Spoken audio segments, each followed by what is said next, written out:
Hello, hello, hello. I hope you're having a beautiful day wherever you are in the world. My name is Misako, and thank you so much for pressing play on today's video. For as long as I've been on YouTube, I have tried my absolute hardest to remain as real, as authentic, as raw, as vulnerable as possible. It is something that is extremely important to me, and I try to just be as honest as I can in my videos and with all of you. And especially now with the direction that I feel social media is moving, I want to lean into that even stronger.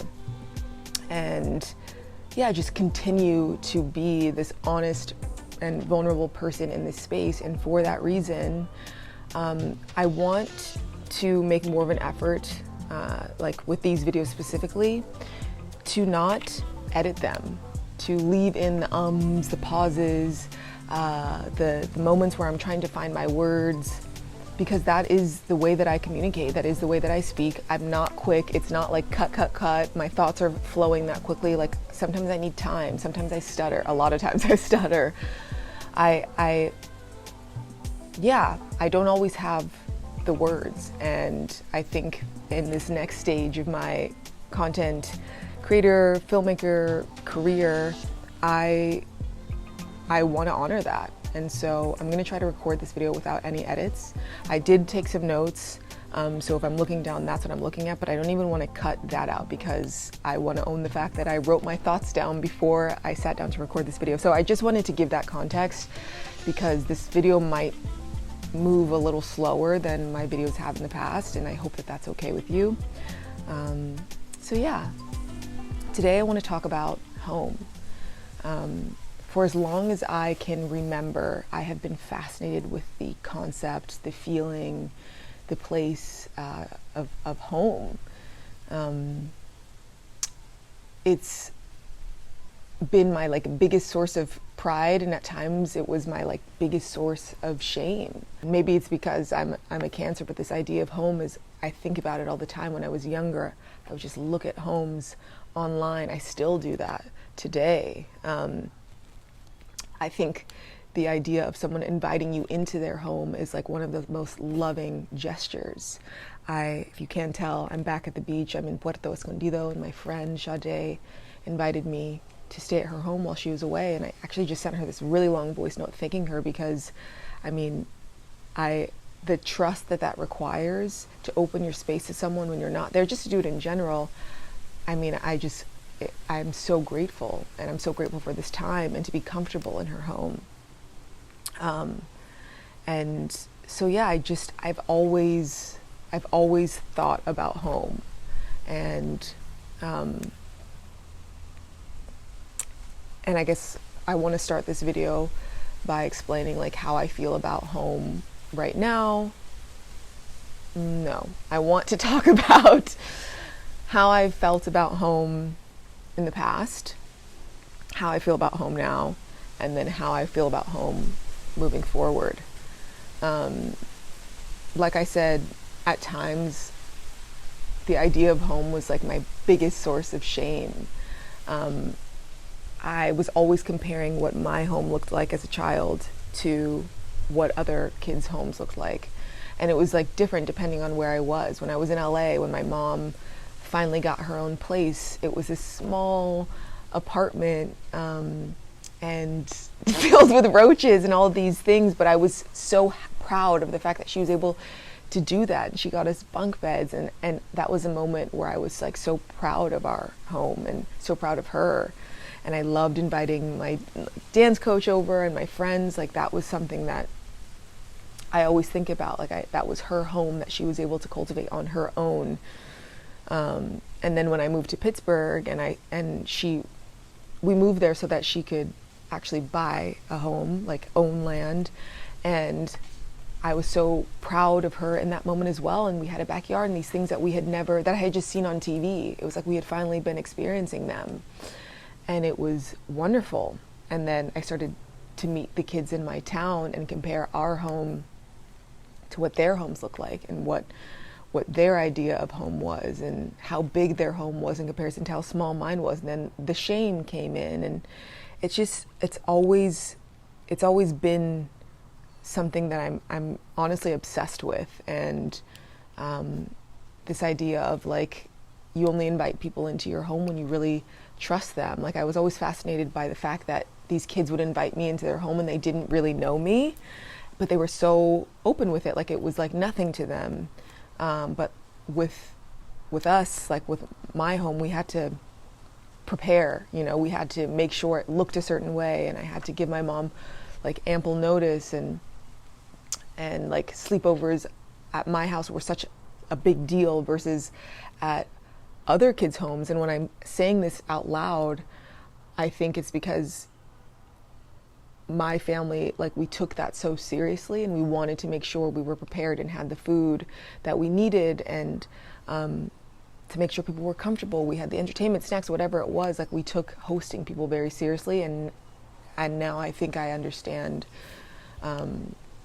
why. And also just because, like I said, inviting someone into your home requires a lot of trust, at least for my family. And so, you know, bringing people that my mom didn't know into the house was like a big no-no, because you just, you don't want people to disrespect your space or talk about your space poorly. And so that was kind of how I felt about home growing up.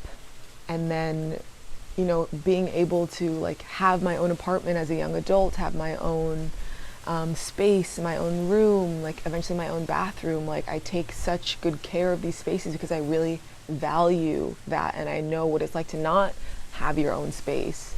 And so I take a lot of care of my place, of my home, and I respect people's homes that I enter, because I assume that everybody feels that way. You know, you don't want to disrespect a place that someone lives, or not, like, I guess, like, follow their practices or their rules in their home.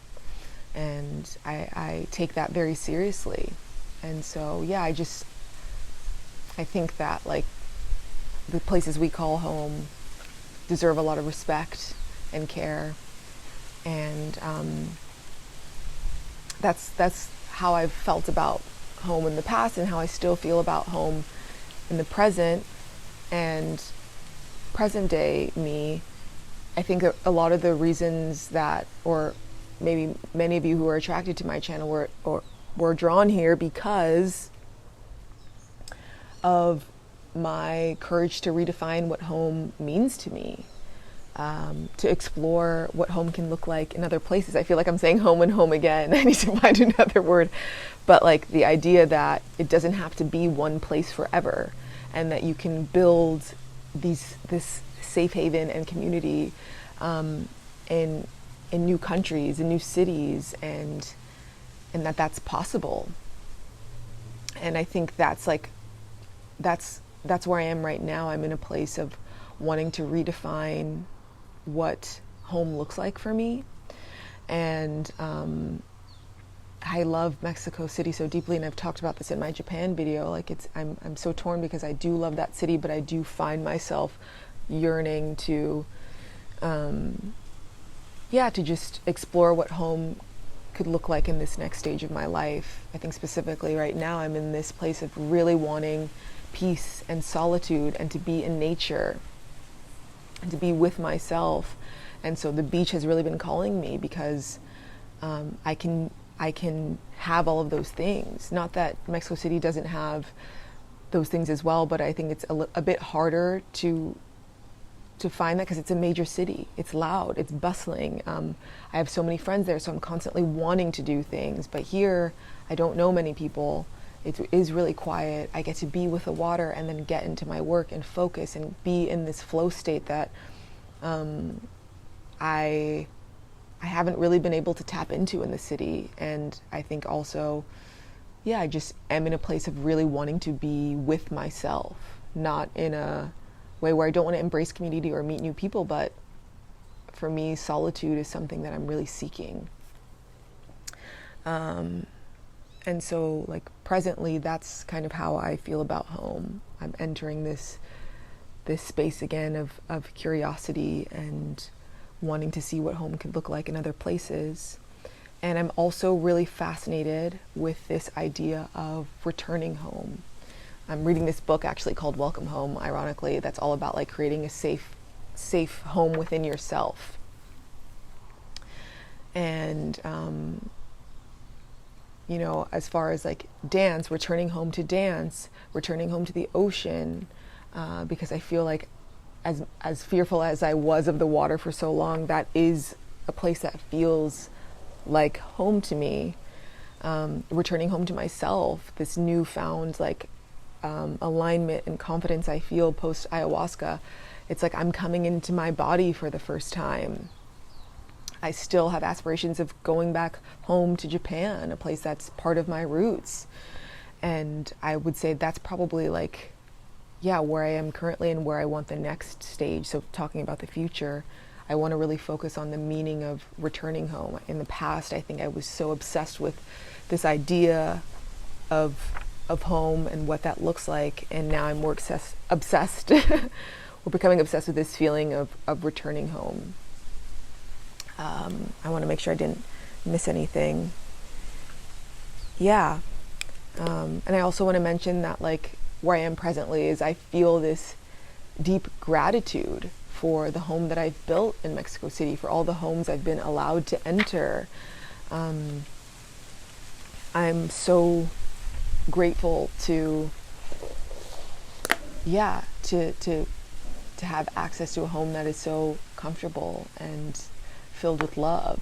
This place and my home in Mexico City, and also like the homes of my family in LA and friends. Like, I'm so grateful that people have been so generous with their homes.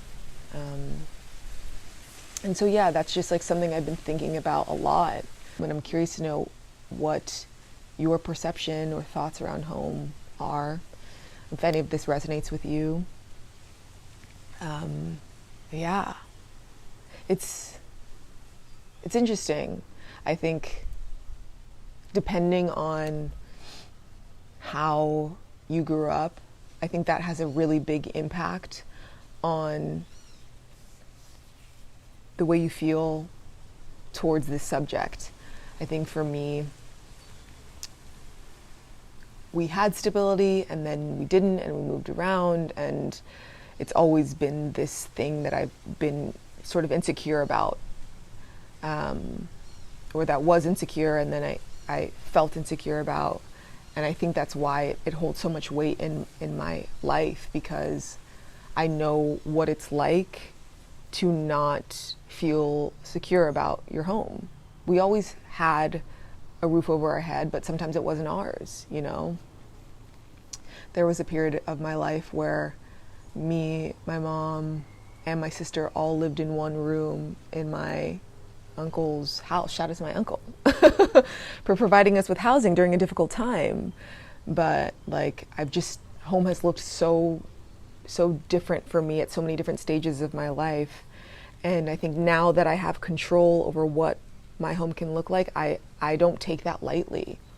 And that's why I've always encouraged all of you to really think about that, how your space makes you feel, how your city makes you feel, how your country makes you feel, because it's important and it carries a lot of weight in my life. So I can only imagine, you know, how it feels for you. And I don't think a lot of us take the time to stop and realize that we have the privilege to redefine what that looks like in adulthood.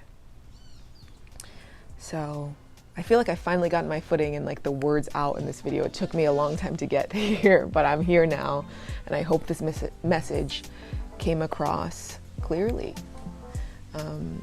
So yeah, please let me know in the comments below like what your feelings about home are. And yeah, anything you want to share at all. I hope you have a beautiful rest of your day wherever you are in the world. Thank you so much for showing up for me. Thank you so much for being patient with me as I navigate this new style of communicating with all of y'all. And as always, thank you for being here.